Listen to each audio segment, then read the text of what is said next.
Most of our customers tend to pay the bill, and I call it pay as you go, which means you That's pay what I for do. the energy consumption in the previous 30 days Yeah. or the previous month. Most people do that, and that can work. It works for a lot of our customers. The problem is your energy costs fluctuate wildly, as we know, Yeah. between the summer months and between the winter months. But if you can manage your budget and you can manage that wide swing in your energy bills from the summer to the winter, then that works fine. But one of the other methods that we encourage is called the budget plan or equal monthly payment plan. The advantage of that is we tend to flatten out your payments for 12 months a year so that your budgeting for your energy costs is much more predictable. So as you look at your budget and say, okay, I need to figure out how much I've got available for all of these things next month in my monthly budgeting that I look at, I know what my energy costs are going to be. I know what that's going to be because it's the same month after month after month. So the advantage of that is a lot of customers really prefer the budget plan because it levelizes their energy payments for the 12 months of the year, and it just makes it much easier to manage their budget knowing what that single line item is going to be in their budget. How often do you update that to get an idea what it ought to be over for the next year? Do you check that once a year and make it extrapolate, or you do it on the prior year's budget? How do you do it? We'll set it based on what we'd anticipate is their 1 year consumption, and we divide that by 12 months. Now we do make adjustments at times. For example, if we notice that their pattern of usage this year, let's say this past winter when it's been much colder than it's been historically, is going up, we may make an adjustment within that 12-month period, an adjustment to make sure that at the end of the 12 months, if there's a difference in the cost, we don't want that difference to be a lot so somebody's going to have to go through some payment shock at the end of 12 months. We want this to be as predictable for customers so they can do some very predictable monthly budgeting. Have you been doing that for a long time, having that equalization program? Yeah, and a lot more and more customers are taking advantage of that over time. Well, we're getting kind of close to the end here, but not at the end. How about words of wisdom, other things you think we ought to be doing as consumers?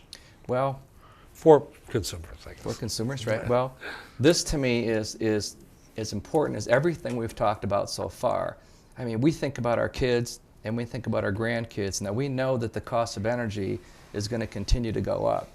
So everything that we do right now to conserve energy ourselves, if we set good habits, and if we include our kids and our grandkids in doing that, that's just going to have them. That's going to have them grow up with very good energy habits in there. So when they own their own home and they've got all their own home and they're paying their own energy bill, they're already doing all the right things in there. So I just encourage, in all the steps that I've talked about, don't go it alone. Include your family. Make it something that's done for the household. You know, it's everybody in the household. This is not something I'm doing. This is something we're doing together. And if the kids get involved in that, you know, then they'll learn those habits when they're young, and that'll just become a part of what they do when they're older.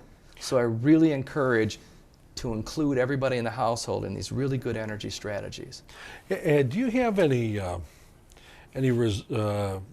results or any estimate of what you think the average family might be able to save by applying these principles you're talking about? You know, I don't really have a number, Roger. And I've heard there's a lot of variation. For example, you know, one person might save more significantly in the winter season because they're able to turn their thermostat down further than somebody else. So there's a lot of variation how you do it, but I say it, and what we need to think about is, personally for me, anything that I can do, whether it's just doing things by changing my habits for using energy, or whether it's something that I do to invest in my house to reduce energy needs in here, that's my own personal benefit, and I can see the benefit to me in doing that, even though between one customer and another customer or somebody else, it may vary quite dramatically between the three. Okay, before we close, let's give the numbers and the website again. For customer information, it's 800-477-5050, and the website is www.consumersenergy.com. This is Senator Roger Kahn here for Capitol Report. We had the great pleasure of having Tom Biggin from Consumers Energy today. And I want to thank you folks for tuning in, and I hope you save some energy costs this year. Thank you.